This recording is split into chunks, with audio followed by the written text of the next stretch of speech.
오후에 하나님 말씀을 보도록 하겠습니다. 오후에도 하나님 말씀은 요한복음입니다. 요한복음 6장 70절, 71절 두 구절만 보겠습니다. 다 찾으셨습니까? 제가 받들어 읽겠습니다. 예수께서 그들에게 대답하시기를 내가 너희 12를 택하지 아니하였느냐. 그러나 너희 중에 하나는 마귀니라고 하시니라. 주께서 시몬의 아들 유다 이스카리옷에 대해 말씀하셨으니 이는 그가 12 가운데 하나로 주를 배반할 자였습니다. 오늘 오후 설교 제목은 너희 중에 하나는 마귀니라. 너희 중에 하나는 마귀니라. 오늘 이 설교는 교리적인 설교가 될 것입니다. 지금까지 이제 영적인 설교를 많이 해왔는데 오늘은 이 교리적인 설교를 하고자 합니다. 이 유다 이스카리옷은 분명히 사람이죠. 분명히 사람인데 예수님은 그를 마귀라고 말씀하셨어요. 마귀 들린 사람이다 이렇게 말씀하지 않았어요. 왜 그를 마귀라고 하셨을까요? 그는 그 본질이 사람이 아니라 마귀였기 때문이에요. 오늘 이 설교가 여러분에게 익숙하지 않을 수도 있을 것입니다. 사실 이 부분이 매우 어려운 부분이기도 합니다. 그러나 여러분들이 침례인 요한이 엘리야의 영으로 온 것을 이해한다면 그 이해하기가 그렇게 어렵지는 않을 것입니다. 또 여러분들이 예수님이 어떻게 사람이 되셨는지를 이해한다면 그렇게 어렵지는 않을 것입니다. 그렇다면 마귀가 어떻게 인간으로 출생했을까? 본문 71절을 보게 되면 유다 이스카리옷은 분명히 시몬의 아들이에요. 시몬의 아들이다. 그는 인간 어머니와 인간 아버지가 있는 분명한 사람인데 그래서 그는 인간처럼 연약했어요. 인간처럼 말도 하고 또 음식도 먹고 잠을 자기도 하고 피곤했어요. 후회도 했습니다. 그래서 목매달아 죽기까지 했습니다. 자, 우리는 이것을 어떻게 이해할 것인가? 이 자의 본래 정체가 무엇인가 하면 요한계시록에서 우리가 발견할 수 있는데 요한계시록 9장 11절에 보게 되면 또 그들에게는 자기들을 다스리는 왕이 있으니 끝없이 깊은 구름의 천사요 그의 이름은 히브리어로 아바돈이며 헬라어로 그의 이름은 아폴론이라 하더라. 자, 이 구절에서 보면 끝없이 깊은 구름의 천사가 있다. 이 지하 세계에는 이 지옥이 있고 아브라함의 품이 낙원이 있고 그 중간에 끝없이 깊은 구름이 있어요. 도우노처럼 생겼는데 끝이 없어요. 그래서 이 끝없이 깊은 구름의 천사 그곳의 왕이에요. 이 유다 이스카리옷이. 그래서 요한복음 17장 12절에서 말하는 유다 이스카리옷인 이 바로 멸망의 아들입니다. 유다 이스카리옷이. 그가 멸망의 아들로 불리는 것은 왜 멸망의 아들로 불리느냐? 멸망에서 나왔기 때문이에요. 그리고 멸망으로 갔고 또다시 멸망에서 나와서 또다시 멸망으로 들어갈 자입니다. 예수님의 제자들도 이것을 입증을 했는데 사도행전 1장 25절에는 유다는 범죄함으로 이로부터 떨어져 그 자신의 거처로 간다이다. 자신의 거처로 갔다.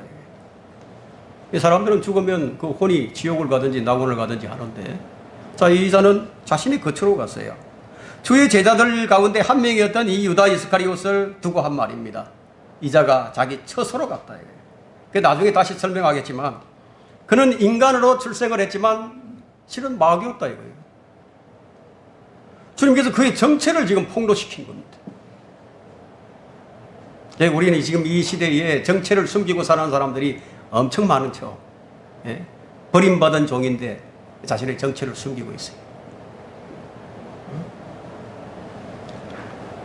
그래서 이 자가 인간의 모습을 하고 예수 그리스도와 함께 3년 반 동안 같이 지냈었고 다시 그의 거처로 간 거예요.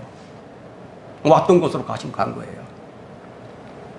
대환란이 오게 되면 이 자가 이제 인간의 모습을 하고 또 3년 반 동안 적그리스도로서 이 세상을 통치하다가 지옥 불못에 던져질 것입니다. 이 자가 바로 멸망의 아들입니다. 대환란 때 이 마귀가 끝없이 깊은 구름으로부터 올라와서 한 사람에게 들어가고 하늘에서는 사탄이 미카엘 천사와 싸워서 하늘에서 쫓겨 땅으로 내려옵니다. 그래서 그 인간에게 들어간다. 그래서 신격의 모든 충만함이 몸의 형태로 구하셨던 예수 그리스도를 모방하게 될 것입니다. 예수님께서 어떤 사람들에게 이제 말씀하시기를, 요한복음 8장 44절을 보게 되면 너희는 너희 아비 마귀에게서 나와서 너희 아비의 정욕을 행하고자 하는도다 라고 말씀하셨는데, 자, 이 구절에서 드러나는 의미상 그 특성을 생각해 볼 때 성경에서 악한 자로부터 나왔다든가 마귀에게서 나왔다는 말은 단순히 구원받지 못했다는 말과는 다른 뜻임이 분명합니다. 예수님은 12제자 가운데 하나였던 유다 이스카리옷, 역시 이 단순히 구원받지 못한 한 인간이 아니라 그는 마귀라고 특정지어서 말씀하셨다. 반면에 신약교회의 그 교리서인 바울 서신에서는요, 구원받지 못한 사람을 마귀의 자식이라고 한 번도 기록한 적이 없습니다. 아세요, 여러분들? 불순종의 자녀. 에베소서 2장 2절에, 5장 6절에, 골로새서 3장 6절에 불순종의 자녀예요. 또는 진노의 자녀라고 얘기하는데 에베소서 2장 3절에 진노의 자녀를 표현하고 있습니다. 그런데 어떤 사람들은 태어나면서부터 마귀의 자식으로 태어난다고 주장하는 사람들이 있다 이거예요. 그 마귀가 생명을 줍니까? 모든 사람에게 태어날 때? 이상하죠? 그들은 르크만 주석서를 공부하고 르크만을 따른다고 하면서 이 부분에 있어서는 르크만과 다르게 얘기를 합니다. 자, 유다 이스카리옷의 경우는요, 그의 아비 마귀에게서 나왔다는 직접적인 언급은 없지만 그의 아비의 이름과 같은 마귀라고 불린 거예요. 마귀. 대환란 때 이자가 적그리스도로 나타납니다. 과연 그가 누구로 나타날지는 우리는 알 길이 없어요.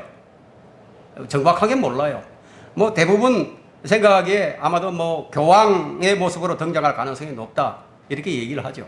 자, 그 요한복음 6장 70절에서 예수께서 그에게 대답하시기를 내가 너희 12를 택하지 아니하였느냐? 그러나 너희 중에 하나는 마귀니라. 주님은 유다 이스카리오, 너는 마귀에게 점유당했어, 이런 말을 안 하셨다 이거예요.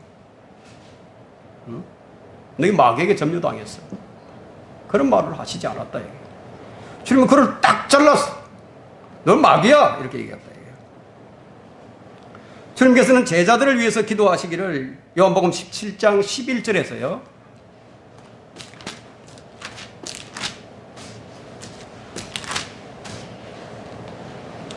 이제 나는 더 이상 세상에 있지 아니하나 이들은 세상에 있나이다. 그리고 나는 아버지께로 가나이다. 거룩하신 아버지시여, 아버지께서 내게 주신 그들을 아버지의 이름으로 지켜주셔서 그들도 우리처럼 하나가 되게 하옵소서. 그러나 유다 이스카리옷은 결코 하나가 될 수 없는 사람이에요. 그럼 본래 마귀였기 때문에. 그래서 주님은 12절에서 이렇게 기도하십니다. 내가 그들과 함께 세상에 있었을 때는 아버지의 이름으로 그들을 지켰나이다. 내가 아버지의 이름으로 그들을 지켰고 멸망의 아들 외에는 그들 중 아무도 잃어버리지 아니하였으니 이는 성경이 이루어진 것이옵니다. 성경이 이루어졌다 이거예요. 이렇게 되어야 하는 이유가 뭐냐 이거예요. 성경이 이루어지게 하기 위해서예요. 기록된 예언의 말씀이 이루어져야 된다 이거예요. 자, 너희 중에 하나는 마귀니라. 첫 번째는 멸망의 아들 유다 이스카리옷은 사람의 아들로 왔다가 자기 처소로 갔습니다. 이 자가 누구의 아들로 왔는가? 시몬의 아들입니다. 인간과 똑같이 배가 고프고 인간과 똑같이 피곤하고 인간과 똑같이 생각하고 똑같이 행동을 하고 잠도 자고 그렇게 했다. 우리 주님께서도 육신으로 오셨기 때문에 똑같았습니다. 그런데 유다는 목매달아 죽었고 예수님은 십자가에 매달려 죽으셨습니다.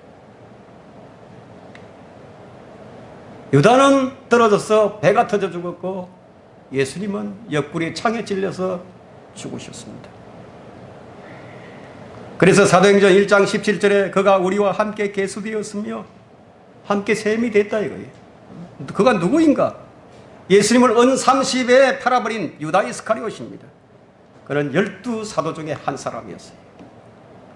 그는 사역의 일부분을 담당을 했습니다. 여러분 이해가 되십니까? 마귀도 주의 일을 한다는 것을, 그 결과가 어땠습니까? 사도행전 1장 18절을 보시면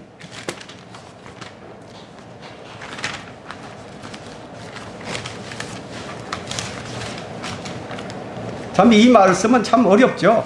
참 어렵습니다. 영적인 눈으로 보지 못하면 이해가 안 됩니다. 예? 주님께서 우리에게 하신 말씀 중에 내가 너에게 한 말은 영이요 생명이라. 이 말씀을 여러분들이 유념하셔야 됩니다.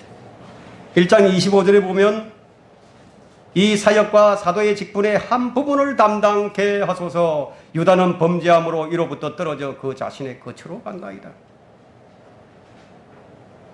사람이 죽으면 그 혼이 지옥이나 낙원으로 가는데, 유다는 자기 처소로 간 것을 볼 때 그는 사람이지만 그 본질이 사람이 아님을 알 수 있습니다. 그래서 지금 유다 이스카리오 대신에 새로운 사도를 뽑기 위해서 지금 유다에 관해서 설명을 하고 있는 중입니다. 유다가 왜 예수님을 팔았습니까? 왜 죽이려고 했습니까? 여기 창세기 3장에 기록된 여자의 시와 뱀의 시 사이에 흐르는 전쟁을 우리는 읽을 수가 있습니다. 왕으로 오신 예수 그리스도가 실패하고 죽어야만 그가 이 세상 신으로서 이 세상을 계속 통치할 수 있기 때문이에요. 그러나 그리스도의 십자가에는 놀라운 비밀이 숨겨져 있었는데, 어린 양으로 오신 하나님의 아들은 세상의 모든 죄를 다 지시고 십자가에서 죽으셨다. 그리고 지옥까지 내려가셨다가 다시 올라오셔서 무엇 때문에 이렇게 하셨죠? 뭔가를 입증을 해야 되기 때문이에요. 뭔가를 입증을 해야 됩니다. 주와 그리스도로 입증되셔야 했기 때문에. 마귀가 이걸 몰랐어요. 이 비밀을 몰랐어요. 예수님만 죽이면 끝인 줄 알았던 거예요. 그러나 그분은 다시 살아나셨습니다. 그분은 그리스도로 입증이 되셨습니다. 이 사실을 사도행전 2장에서 그 증거를 읽을 수 있는데 2장 36절이에요. 그러므로 이스라엘 집이 분명히 알 것은 너희가 십자가에 못 박은 이 예수를 하나님께서 주와 그리스도가 되게 하신 것이라고 하더라고요. 주와 그리스도가 되게 하신 거예요. 주님은 왜 십자가에 처형이 되셨는가? 유다 이스카리옷이 종교인들에게 왜 예수님을 팔았는가? 이 종교인들은 예수님을 십자가에 처형하라고 앞장섰던 무리들이죠. 그들은 하나님을 섬긴다고 하는 자들이에요. 하나님의 말씀을 가르치는 자들이었어요. 그들은 모든 사람들로부터 존경을 받던 사람들이었습니다. 그런 자들이 예수님을 처형했습니다. 그들은 마귀의 종들이었습니다. 마귀가 모든 종교인들을 속이고 마귀가 그들을 하수인으로 부립니다. 우리 안에 진리를 사랑하고 주님을 참으로 경배하고자 하는 겸손이 없다면 우리도 종교인들처럼 속을 수 있습니다. 그래서 베드로전서 5장 8절에는 정신을 차리고 깨어 있으라. 이는 너희의 대적 마귀가 울부짖는 사자처럼 삼킬 자를 찾아 두루다니고 있기 때문이라. 그런 강교해요. 틈만 있으면 속입니다. 무엇으로 속이죠? 좋은 것으로. 보기 좋은 것으로 속입니다. 창세기 3장이 그 배경인데 하나님의 말씀으로 속인다 이거예요. 마귀에게 속지 않으려면 우리는 하나님의 말씀을 올바로 알아야 합니다. 사람은 죽으면 어디로 가죠? 우리 몸은 흙에서 왔으니 흙으로 갑니다. 그러면 우리 혼은 어떻게 되죠? 우리 혼은 구원받지 못하는 혼은 지옥으로 갑니다. 그럼 우리 영은 어떻게 됩니까? 전도서 3장 21절의 말씀대로 사람의 영은 위로 올라가고 짐승의 영은 아래로 내려갑니다. 여러분 여기서 생각을 해보세요. 유다 이스카리옷의 정체가 끝없이 깊은 구렁의 천사요 짐승의 표를 가진 짐승이에요. 예? 그래서 그의 영은 어디로 갑니까? 위로 올라 못 가요. 짐승이잖아요. 짐승은 다시 땅 아래에 있는 그의 처소로 내려간 것입니다. 사람은요, 하나님의 형태로 지음을 받았습니다. 형상대로. 근데 어떻게 지음을 받았는가 하면 몸, 혼, 영으로 지음을 받았습니다.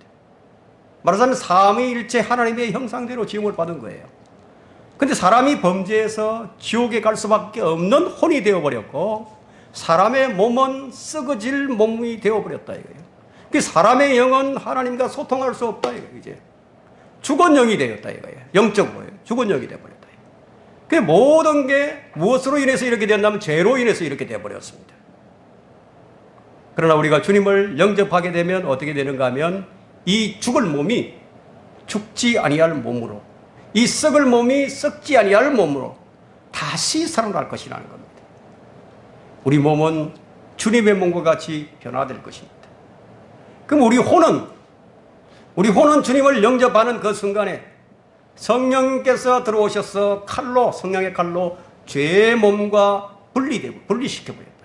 그래서 우리 혼이 구원을 받게 된 것입니다. 구원받은 사람은 말할 수 없이 큰 기쁨으로 즐거워하죠. 베드로전서 1장 9절에 말씀하신 것처럼. 그럼 우리의 영은 어떻게 되느냐 이거예요. 하나님의 영이 우리 안에 들어옴으로써 우리 영이 거듭나는 거예요. 새로워져 버린 거예요. 그러니까 우리는 지금 일부는 복원이 되었지만 나머지는 복원되지 못한 일부분은 주님께서 우리의 이름을 부르실 그때 이 온전한 몸으로 주님을 만나게 될 것입니다. 그때까지는 우리가 불완전합니다. 우리가 주님을 만나는 그 순간 온전한 몸을 입고 온전한 그런 존재가 되는 이것이 그리스도인의 소망이에요. 그런데 유다 이스카리옷의 영은 깊은 구렁에 갈 수밖에 없어요. 그는 사람의 영이 아니라 짐승의 영이기 때문이에요. 그런데 그가 다시 온다 이거예요. 다시 올라오는 거예요. 어떤 모습으로 올까요? 분명히 그는 유다 이스카리옷처럼 사람으로 다시 올 것입니다. 그는 와서 평화로서 온 민족들을 속여서 그의 왕국을 세울 것입니다. 그러나 그의 통치는 3년 반으로 정해져 있습니다. 그러나 주님은 다시 오실 때 만왕의 왕으로서 오시는 거예요. 초림 때 왕은 달라요.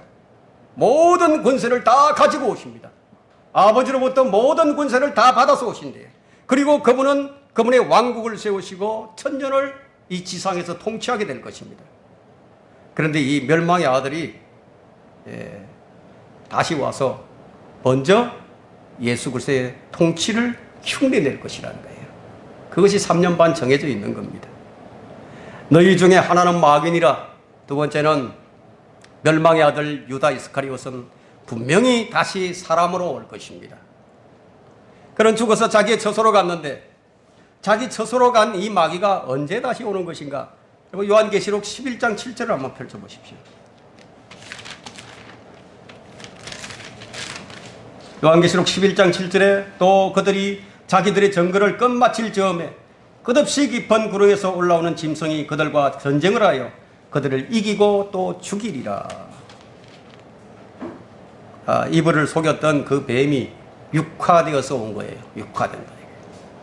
그가 이제 저주받기 전에 이 짐승은 분명히 그 파충류가 아니었어요.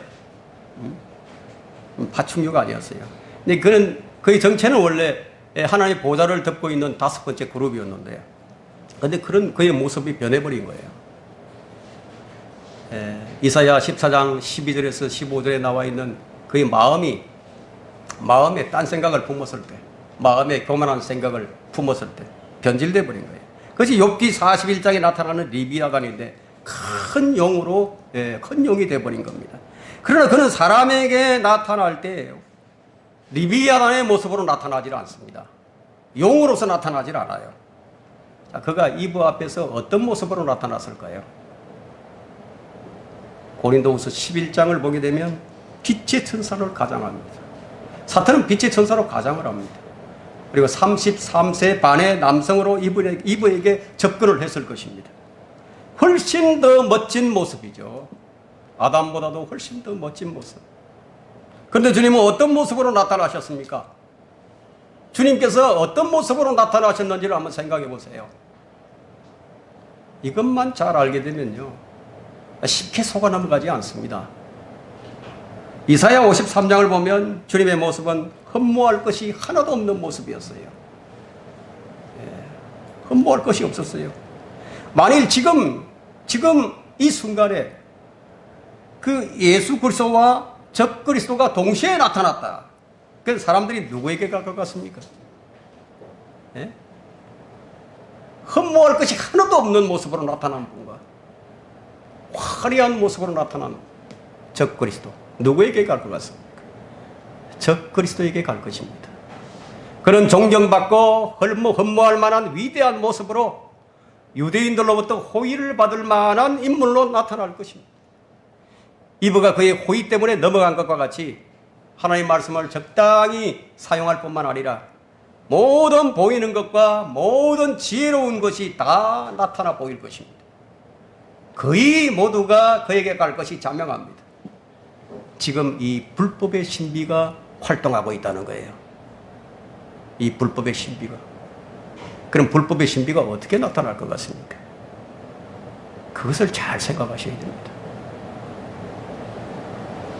적그리스도의 영들이 활동합니다. 많은 사람들이 사탄의 종들에게 넘어가는 것은요, 그 우연이 아니에요. 그래서 진리로 무장을 하고 정신을 차리고 있어야 하는 거예요. 아무리 좋게 보여도요, 그것이 진리가 아닐 수도 있습니다. 영적 분별력 없으면 다 속는 거예요. 오죽했으면 아무도 어떤 모양으로든지 너희를 미혹하지 못하게 하라고 했겠습니까? 우리가 하나님의 말씀을 아는데 전력 투구하고 목숨을 걸어야 하는 이유가 바로 여기 있는 것입니다. 속임을 당하면 마귀를 숨길 수밖에 없죠. 정복을 당하면 누구든지 정복한 자의 종이 되는 거예요. 속임을 당하게 되면 주님을 섬기는 것 같지만, 본인은 주님을 섬긴다고 섬기지만 실상은 마귀를 섬기는 것이에요. 거기에 많은 사람들이 넘어가 버렸습니다. 뭐 목사라고 하니까, 교회라고 하니까 진리를 가르치겠지. 아주 쉽게 단순하게 생각해 버립니다. 가장 무지한 자들이 어떤 자들인지 아십니까? 주님을 배척하고 있으면서도 자신은 주님을 섬기는 줄로 안다 이거예요. 뭔가 하나를 알아도요, 정확하게 알아야 하는데 제대로 아는 게 아닙니다. 뭔가 하나가 잘못 틀어지면요, 사람들은 그 잘못 틀어진 것에 집중을 하게 됩니다. 아주 집착성을 가지게 됩니다. 그래서 그 한 부분에 빠진 그 일부를 가지고 모든 것으로 다 엮어갑니다. 그걸 우린 조심해야 됩니다. 속임을 당한 이브의 상태가 어땠죠? 그녀는 하나님의 말씀을 알았어요. 하나님의 말씀을 알았어요. 그런데 정확히는 몰랐습니다. 사람들은 하나님의 말씀을 믿어요. 성경이 하나님의 말씀인 줄 다 믿어요. 근데 정확하게 하나님의 말씀이 무엇인지를 몰라요. 그냥 막연하게 믿으면 되겠지. 그냥 믿으라고 하니까 믿으면 되겠지. 그렇게 되면 몰라도 아는 것처럼 느껴집니다. 아무것도 모르면서 뭔가 아는 것처럼 느껴진다 이거예요. 그게 너무 많이 속고 있어요. 우리는 주님께 감사를 해야 합니다. 우리가 진리의 말씀 앞에 앉아 있는 것은 전적으로 그분의 은혜입니다. 이 시대의 교회들이 이렇게 배교가 만연하게 된 이유가 무엇입니까? 바로 그것은 거짓 교리를 따르고 있기 때문이에요. 오늘 한국 교회가 이렇게 변질돼 버린 것은요, 이 성경 변개도 큰 몫을 했죠. 캐톨릭 성경이요. 교리도 캐톨릭 교리입니다. 전통도 캐톨릭 전통입니다. 크리스마스, 부활절, 사순절, 고난주일, 종려주일, 유아세례, 이런 모든 것들 비성경적인 것으로 부패시켜 버렸어요. 그들이 성경을 올바로 가르치지 않고 올바로 나누지 않는 이유가 무엇인지 아십니까? 그들의 입장에서 볼 때요. 성경을 제대로 가르치면 자신들의 정체가 탄로나 버립니까? 제대로 못 가르쳐요. 예수님은 하나님 아버지의 이름으로 오셨죠. 아버지의 이름으로 왔어요. 근데 멸망의 아들은 자기 이름으로 옵니다. 그 실체가 마귀 사탄입니다. 육신을 입고 온 이 존재가 바로 요한복음 17장에서 멸망의 아들로 표현되고 있는데, 주님께서 기도하실 때 바로 이 멸망의 아들만 잃어버렸다고 말씀하시면서 이렇게 된 것이 성경이 이루어지게 된 것이라고 말씀하셨습니다. 이 멸망의 아비가 누구냐? 이 멸망의 아비. 멸망의 아들의 아비가 누구냐? 사탄이다 이거예요. 사탄이 그의 아비입니다. 그래서 주님은 너희 중에 하나는 마귀라고 말씀하신 것입니다. 예수님은 하나님의 아들이신데 유다 이스카리ot은 멸망의 아들입니다. 둘 다 아들이라고 불립니다. 그런데 한 분은 주 하나님의 아들인 예수 그리스도요, 다른 하나는 사탄의 아들 적 그리스도입니다. 하나님의 아들이 하나님의 아들이 사람으로 오신 것 같이 사탄의 아들인 유다 이스카리ot도 사람으로 왔다는 것을 주님께서 지금 말씀하고 계시는 거예요. 많은 사람들이 왜 속임을 당하는지 아십니까? 짐승의 존재를 몰라서예요. 그의 정체를 몰라요. 여러분, 사람을 이렇게 보면 그 정체를 알 수 있습니까? 몰라요. 자, 이 짐승의 존재는 다니엘서와 계시록을 공부하면 알게 됩니다. 그들이 자기들의 정거를 마칠 즈음에 끝없이 깊은 구렁에서 올라오는 짐승이 그들과 전쟁하여 그들을 이기고 또 죽이리라. 계시록 11장 7절인데, 여기서 그들이 누구냐면 두 촛대, 두 정인, 두 올리브나무로 불리게 되는 이 대환란에 등장한 모세와 엘리야예요. 끝없이 깊은 구렁에서 올라오는 이 짐승에게 모세와 엘리야가 목베임을 당해서 죽어요. 죽었다가 3일 반 만에 부활해서 하늘로 올라갑니다. 이때가 대환란이에요. 대환란 끝날 점입니다. 그래서 이때까지는 끝까지 견뎌야만 구원을 받는 거예요. 이것이 마태복음 24장 13절에서 말씀하시는 끝까지 견뎌야 구원을 받는다는 그 말씀입니다. 개역 성경을 쓰게 되면 이거를 모르게 됩니다. 이때는 교회는 휴거되고 이 땅에 없죠. 그리스도의 몸인 교회는 다 올라가 버렸어요. 그래서 그리스도인은 대환란 따위에 흔들리지 않는 거예요. 흔들리지 않아요. 올바른 믿음을 가지고 있으면요, 뭐 정말로는 어떠고 저쩌고 뭐 아무리 얘기해봐야 흔들리지 않아요. 지금 우리가 전하는 복음은 사도 바울이 전하는 하나님의 은혜의 복음입니다. 이 복음은 교회 시대가 종료되면서 더 이상 전해지지 않게 됩니다. 지금 이 복음의 문이 닫혀져 가고 있습니다. 그 다음부터 끝까지 견뎌야만 하는 왕국 복음이 다시 전해지게 됩니다. 여기서 끝까지 견뎌야 한다. 이것은 대환란의 끝을 얘기하는 것이지 교회의 시대의 끝을 얘기하는 것이 아닙니다. 마태복음 24장 15절을 보게 되면, 그러므로 너희가 선지자 다니엘을 통하여 말씀하신 멸망에 가정한 것이 그곳에 선 것을 보리니 잃는 자는 깨달으리라. 잃는 자는 깨달으라고 말씀하고 있죠. 거룩한 곳이 어디입니까?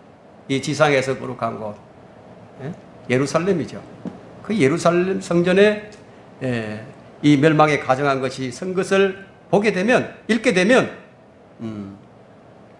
잃는 자는 깨달으라고 말씀하셨습니다. 멸망에 가정한 것이 거룩하게 선 이유가 무엇입니까? 왜 멸망에 가정한 것이 거룩한 성전에 앉죠? 왜 거기 앉죠? 경배를 받기 위해서입니다. 경배가 목적이에요. 예루살렘 성전에 앉아서 이 짐승이 자기가 하나님이니까 나를 경배하라고 하는 거예요. 그때 모세와 엘리야는 누구를 증거하죠? 예루살렘에서 떠나지 아니하고 주님께서 다시 오실 것이라고, 천국이 가까이 왔다고 회개하라고, 침례를 받으라고 전할 것입니다. 그때가 멸망의 아들이 육신으로 나타나서 자신을 하나님이라고 할 때입니다. 이런 이유로 왕으로 오실 예수 그리스도를 선포하는 그들을 그냥 둘 수가 없겠죠. 죽여야 되겠죠. 그 짐승의 정체가 뭐냐? 바로 육화된 사탄입니다. 지혜 있는 자는 그를 안다고 했습니다. 지혜 있는 자는. 오늘날 이 종말론에 빠져서 베리칩이 어떻고 뭐 AI가 어떻고 하는 것은요, 자신의 무지를 드러내는 것이에요. 그가 어떻게 올 것인지, 언제 올 것인지, 짐승의 표가 무엇인지 성경이 다 기록하고 있는데, 그것을 모르는 것은 지혜가 없기 때문이에요. 지혜가 여기 있으니 지각이 있는 자는 그 짐승의 숫자를 헤아려 보아라. 그것은 한 사람의 숫자이니 그 숫자는 666이니라. 계시록 13장 18절이죠. 바로 한 사람의 숫자로 나타나는 이 자가 계시록 13장에 보니까 또 큰 이적을 행하는데, 심지어는 사람들 앞에서 불을 하늘에서 땅 위로 내려오게 하더라. 여러분, 왜 말로만 하지 아니하고 이 표적을 보여서 하늘에서 불을 내려오게 할까요? 그 유대인들을 속여야 하기 때문이에요. 예, 이방인들은 그냥 말로만 해도 잘 속아 넘어가는데, 유대인들은 이게 말로 해서 안 속아요. 유대인들은 뭔가 보여줘야 됩니다. 그 유대인의 특징이 표적을 봐야 믿기 때문에 보여줘야 됩니다. 이런 은사주의자들처럼 이빨이 금이빨처럼 보이게 한다든가, 뒤로 벌렁벌렁 나가 자빠지게 한다든가, 알아듣지 못하는 그런 방언으로 말하게 하는 그 정도가 아니에요. 그 정도로 가지고는 못 속여요. 그 이상의 경이로운 일들을 보여야만 한다. 하늘에서 불을 내려야 된다. 그래야 유대인들이 믿죠. 그들의 출생이 어떻게 출생을 했는지, 민족의 출생이 어떻게 됐습니까? 광야에서 무엇을 봤습니까? 여러분, 사탄에게 그런 능력이 있어요. 바로 그런 표적들로 주님께서 행하셨던 그 기적을 이 사탄이 그대로 흉내내는 겁니다. 그리고 지금은 불법의 신비로서 온 세상을 미혹하고 있어요. 그래서 아무도 어떤 모양으로든지 너희를 미혹하지 못하게 하라는 거예요. 이는 배교하는 일이 먼저 이르지 아니하고는 그날이 오지 아니함이라. 멸망의 아들이 나타나지 않고서는 그날이 오지 아니함이라. 이 날이 오려면 반드시 배교하는 일이 먼저 있어야 한다는 겁니다. 그럼 왜 지금 이 시대에 배교가 만연하는지 이제 이해가 되시겠죠? 자, 이제는요, 더 이상 배교할 곳이 없을 정도로요, 거의 다 배교해 버렸어요. 진리의 말씀에서 진리를 말하지만 믿음과 실행에 있어서는 다 돌아서 버렸어요. 성경은 분명히 이런 부분들을 예언하고 있는데, 이 사람들이 왜 진리의 말씀을 믿지 못하는가? 왜 사람들이 진리의 말에 귀를 기울이지 못하는가? 왜 사람들이 진리의 말씀을 짓밟고 무시할까? 이상하지 않으세요? 성경을 공부하면 이 말씀이 진리인 것이 분명한데, 길이요 진리요 생명이라고 하신 주님이 진리인 것이 분명한데, 근데 그분을 믿고 따른다고 하면서 왜 진리의 말씀을 모를까요? 이상하지 않습니까? 미혹당했기 때문입니다. 혼미해져 버렸어요. 일단 미혹을 당하게 되면 진실을 못 봐요. 진실을 보려고 하지 않아요. 진실을 거부합니다. 그래서 조장론이나 음모론에 다 빠져버립니다. 미혹의 지배를 받아서 혼미해져 가지고 옳고 그런 걸 분별을 못하는 거예요. 온전히 혼미해진다는 게 아니에요. 온전히 혼미해지는 것이 아니라 어느 한 부분 아주 결정적인 순간에 그 결정적인 것에 분별을 못한다 이거예요. 근데 분별을 했다고 하더라도 자기 의지를 행사하지 못하게 돼버린다 이거예요. 그냥 끌려가는 거예요. 지금 우리가 보고 있는 교회들을 한번 보세요. 성경적인 교회를 찾아볼 수 있습니까? 먼저 배교하는 일이 이르지 아니하고는 멸망의 아들이 나타나지 않는다고 했는데요. 얼마나 더 기다려야 될까요? 우리가? 얼마나 더 기다리면 끝이 올까요? 이제는 죄의 사람인 멸망의 아들이 올 때가 임박했다는 것을 감지할 수 있습니다. 그럼 그 전에 뭐가 있겠어요? 교회 휴거가 있죠. 자, 이 멸망의 아들은 대환란에 나타나는데, 그때는 교회는 휴거되고 없는 때인데, 자, 주님께서 이 땅에다가 더 이상 이제 교회를 두어야 할 이유가 없어져 버렸어요. 교회에게 주어졌던 임무가 다 끝나버렸기 때문에 주님은 신부인 교회를 불러올릴 겁니다. 그날이 얼마나 언제일까? 우리는 알 수 없지만 가까이 이르렀다는 것은 사실입니다. 여러분, 마태복음 24장을 한번 펼쳐보십시오.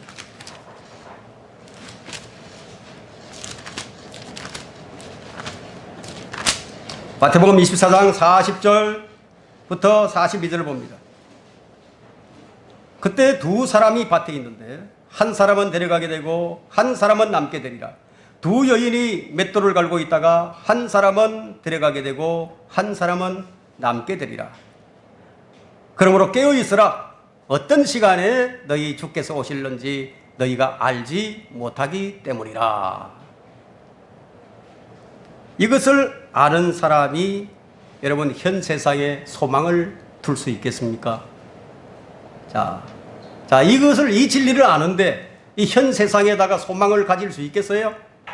그건 불가능하죠. 주님을 기다리지 않는 신앙은 그래서 가짜 신앙이에요. 어떤 사람은 주님께서 주의 성도들을 부르실 날이 먼 훗날이라고 계산을 합니다. 그 사람은 잠을 자고 있는 게 분명합니다. 그 사람은 세상을 즐기고 있는 것이 분명합니다. 지금 배교는요, 완전히 끝자락에 와 있습니다. 사탄의 종들이 하나님의 종으로 위장하고 있는 시대입니다. 멸망의 아들을 맞이할 준비가 다 되어가고 있다는 것이에요. 너희 중에 하나는 마귀니라. 세 번째는 멸망의 아들 유다 이스카리옷은 다시 멸망으로 들어갈 것입니다. 계시록 17장 8절을 한번 펼쳐보십시오.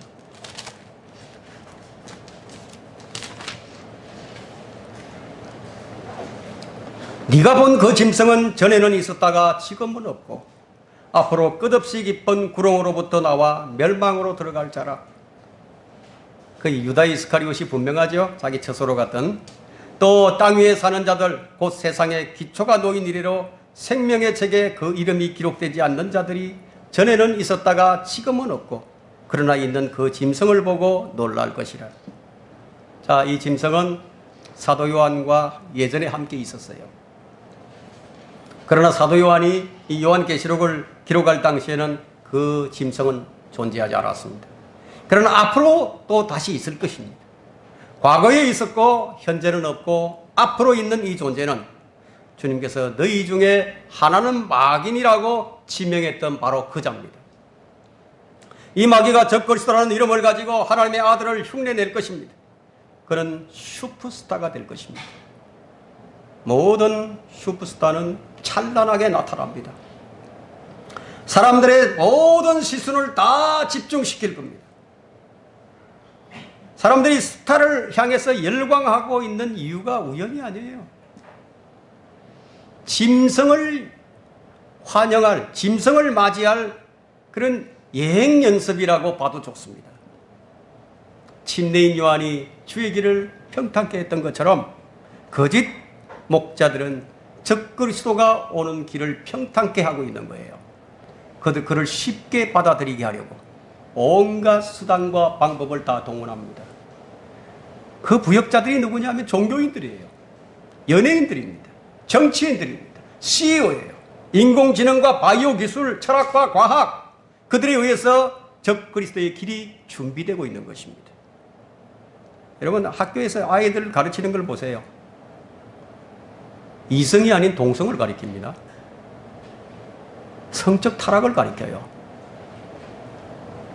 그들의 앞잡이가 아닌 자들을 오늘날 찾아보기가 어렵습니다. 왜 그런가 하면 먼저 배교하는 일이 있어야 끝이 오기 때문이에요. 성경대로 되어가고 있는 거예요. 그래서 지금은 그들의 앞잡이들이 성공을 합니다. 그 이유가 무엇입니까? 이 세상신이 그들의 그들의 부역자들을 성공시키지 않을 수가 없는 거예요. 왜냐하면 자기 종들을 성공시켜야만 자기 길이 예비되기 때문이에요. 그래서 그들은 리더로 초항을 받도록 세워주는 거예요. 어느 분야에서건 그들이 리더로 추앙받게 됩니다. 대형 교회 쳐놓고 사탄의 종들이 아닌 곳이 거의 없어요. 능력 있는 목사들로 추앙받도록 죽정이들을 모아주는 거예요. 그게 너희 필요들을 가지라고 다 제공을 해줍니다. 그런 자들이 이 세상에서 이름이 유명해집니다. 그런 자들이 바로 마귀의 길을 준비하는 자들입니다. 그래서 유명한 목사들, 그들은 마치 신처럼 존재를 합니다. 주님은 그런 자들에 대해서 예언을 하셨는데 누가복음 16장 15절에 너희는 사람들 앞에서 스스로 의롭다고 하는 자들이지만 하나님께서는 너희 마음을 아시느니라. 이는 사람들 가운데서 크게 높임을 받는 것이 하나님 보시기에는 가정스러움이라고 하시더라. 멸망에 가져간 것들이 사람들 가운데서 크게 높임을 받게 됩니다. 그러나 신실한 주의 종들의 특징은요, 이름도 없어요. 빛도 없어요. 오직 주님만이 융성해지고 그 자신은 쇠잔해지는 것입니다. 이것이 신실한 주의 종의 특징입니다. 주님께 입 맞추는 자가 누구인가를 한번 보세요. 주님께 누가 입을 맞추죠? 여러분 마태복음 26장을 한번 펼쳐보십시오. 마태복음 26장 47절부터 보겠습니다. 주께서 아직 말씀하고 계실 때에 보라, 12 가운데 하나인 유다가 왔는데 서림 제사장들과 백성의 장로들에게서 온 큰 무리가 칼과 몽둥이를 가지고 그와 함께 있더라. 주를 배반한 자가 그들에게 표시를 정해주며 말하기를 내가 입맞추는 이 자가 바로 그니 붙잡으라 하고 그가 예수께 와서 말씀드리기를 아 선생님 하며 주께 입맞추니 주께 입맞췄어요. 자, 입맞추는 자는 배신자 유다 이스카리옷을 가리켜서 사용되는 말이에요. 오늘날 입맞추는 자가 누군지 한번 보세요. 어디를 가든지 입맞추는 자가 있죠. 마태복음 22장 12절에서는 이 혼인식의 비유가 나옵니다. 혼인식의 비유에서 친구여라는 말이 나오게 되는데 그는 초대받지 않는 손님입니다. 그래서 그는 원래 이 잔치에 참여할 자격이 없는 자인데 몰래 들어왔어요. 이 불청객이 바로 이 유다 이스카리옷을 가르치는 말인데 유다는 원래 마귀로서 주의 제자들 가운데 끼어 들어왔어요. 그는 12 가운데 속해서 천국 복음도 전했고요. 그는 표적도 행했습니다. 그러나 그는 결국 떨어져서 나가버렸고 멸망의 아들로 버림받게 됐어요. 그것이 시편 55편 13절에서 이 자를 가리켜서 친구, 벗이라고 불리게 됩니다. 이 배신자의 입맞춤은 바로 죽음의 입맞춤이에요. 주님께 죽음의 입맞춤을 한 것입니다. 주님을 거짓으로 경배하는 자들, 주님을 사랑한다고 거짓으로 말하는 자들은 실상은 배신자의 죽음의 입맞춤을 하고 있는 것이에요. 경배 잘못 드리면요, 죽음의 입맞춤 하는 거예요. 예수님을 팔아서 자기가 높아지기 위해서 세상의 모든 부유함을 얻기 위해서 주님께 죽음의 입맞춤을 하는 겁니다. 사실 그들은 하나님을 경배한다고 하지만 실상은 마귀를 경배하고 돈을 경배하고 자기 배를 경배할 뿐이에요.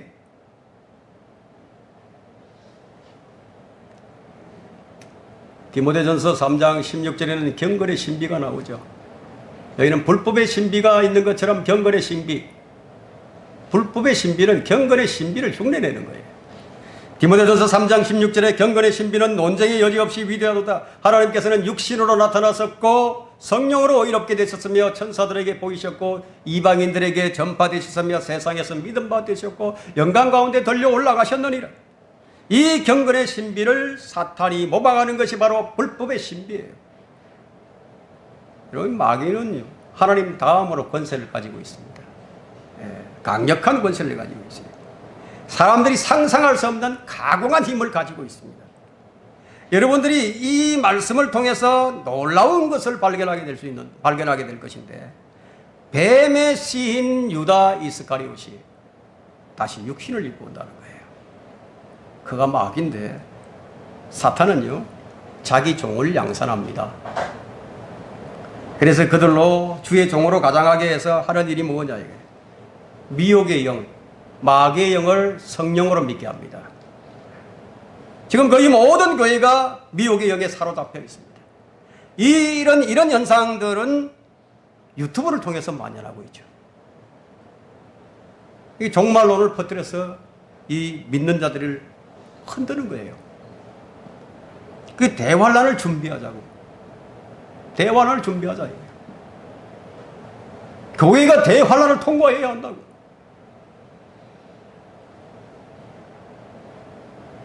얼마나 많은 사람들이 거기에 속임을 당하고 거기에 끌려가고 있습니까? 분명히 말하지만 그리스도인은 적그리스도를 기다리지 않아요. 데살로니가 전서는 분명히 그리스도인들은 재림이 아닌 휴거를 기다리고 있음을 분명히 하고 있습니다. 우리는 휴거를 기다리는 자들이에요. 예수 그리스도가 있고 적그리스도가 있습니다. 그리스도는 그분의 교회를 세우시고 그의 종들을 사용해서 세상의 빛을 비추게 하시는데 적그리스도도 동일하게 가짜 교회와 가짜 목사를 사용합니다.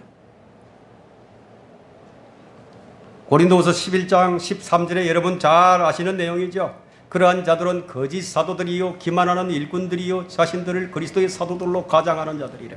이것은 놀랄 일이 아니니 사탄도 자신을 빛의 천사로 가장하기 때문이라. 그러므로 사탄의 종들이 의의 종으로 가장한다 하더라도 이것은 큰일이 아니니라. 그들의 종말은 그들의 행위대로 될 것입니다. 사탄의 종들이 의의 종으로 활동하고 있는 거예요. 이것이 불법의 신비예요. 의의 종으로 가장한 거짓 목사들과 거짓 교사들, 이들이 무슨 일을 전파하죠? 그들이 야 이건 다른 예수야 하고 이렇게 증거하겠습니까? 예? 이것은 다른 영이야, 이것은 다른 복음이야 이렇게 증거하겠습니까?